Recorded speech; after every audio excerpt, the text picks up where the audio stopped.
Hey Metro, welcome again to our series called Urban Legends, where we're talking about debunking spiritual myths. And we've been on a search for some urban legends in our own area, in our town.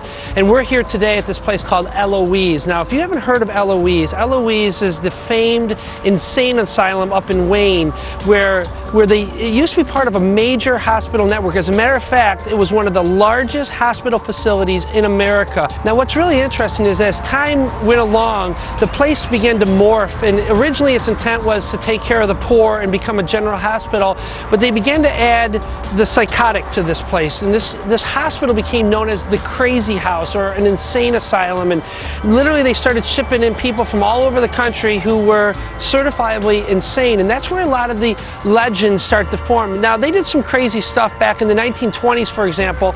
There was an outbreak of tuberculosis, and so they took people who had disease and they started mixing them with the insane. And then in the 1930s, the population of this place exploded because people were out of work and they had nowhere to live, and so they would actually pretend that they were insane in order to get in here, in order to find housing and food and shelter and all those sorts of things. And those people were said to have went insane just because they mixed with the insane population of this place.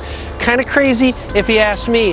All sorts of legends come out of this place. Like, for example, we found one book that said in 1913 that they used to chain up the crazy people, and they would call them the chained unfortunates, and they would say that these folks would shriek and scream all the way through the night. As a matter of fact, they would say when a full moon would come around, the place would just literally go crazy. And they would try doing all kinds of experiments on people here as well. And in the 1930s and 40s, they started doing electric shock treatment on people and trying to, do all sorts of things to help them, or in the name of science, but in reality, it caused a lot of death. As a matter of fact, we tried to get up into some of these upstairs rooms and hallways, and they're under lock and key. The security wouldn't let us even get in there to film anything. They said absolutely no cameras for any reason up there. We're not even sure why, but they just wouldn't let us go. But legend has it they used to incinerate people when they would die and just kind of get rid of them, and failed experiments, they would just kind of get rid of them through the years. And so a lot of weird stuff. As a matter of fact, they say that there's people buried all over these grounds. Another legend that surrounds the Eloise Insane Asylum is what they did with their dead. There's legends that say that they had graveyards out back behind the buildings. And now remember, there's 1,000 acres back here, and so they would bury their dead that came from the hospital back here.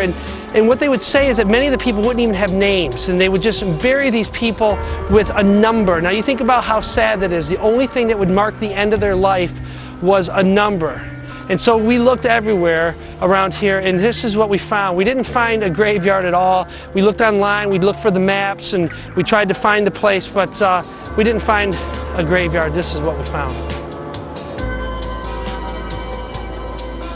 So this place is filled with urban legend, and life is filled with urban legend, and so are spiritual things. There are tons of spiritual questions out there, and this morning we're going to go after one of the biggest urban legends there is, or spiritual legends there is, and that's the idea of judging. Because you hear people say all the time, we shouldn't judge, and don't judge me, because who are you to judge? Well, is there a time to judge? Is there a right way to judge?